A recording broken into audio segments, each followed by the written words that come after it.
On this quick Lyft tutorial, I'm going to show you how to add your home address and work address in the Lyft app. First things first, pull up the app, of course. I will say here, some things are blacked out for privacy reasons, but when I pull up the app, I'm going to click the icon in the upper left-hand corner.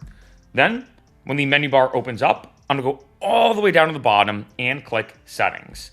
Once I do, you can see right here in Settings, in the middle section, I have Home and Work. So first off, I'm going to click Home, and then once I do, it's going to show me my recent addresses, or I can type one in. So like I said, my home right now is the Santa Monica Pier. I'm going to type it in, click Santa Monica Pier, and boom. Now my home is the Santa Monica Pier. Same thing with work. I'm going to click Add Work. Once I do, let's say I'm working at In-N-Out, great place to work, by the way. I'm going to click In-N-Out Burger, like say in Marina Del Rey, for example. And once I do, boom. Now my home is exactly what it is, and my work is exactly what it is. Now there are two things I do want to mention when it comes to this. One is now when you use the Lyft app, when let's say you pull it up to pick the address or the place you want to go to, your home and your work will be right there as quick, easy shortcuts, right? Very, very easy to just click the button, go home, click a button, and go to work.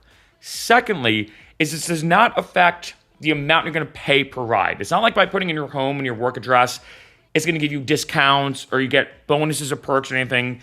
Look at this as just an easy feature. That way, let's say when you want to go home, you can quickly hit a button and go.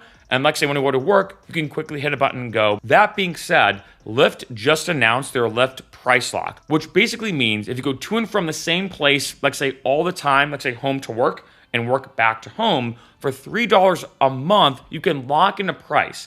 That way, let's say if that ride or that route is surging, you don't pay the surge pricing. So although yes, this video is just about how to change your home address and your work address, I have a video listed below all about the Lyft price lock, where let's say if you do go from home to work consistently and you don't want to be spending a ton of money in potential surges, Lyft price lock can save you a lot of money.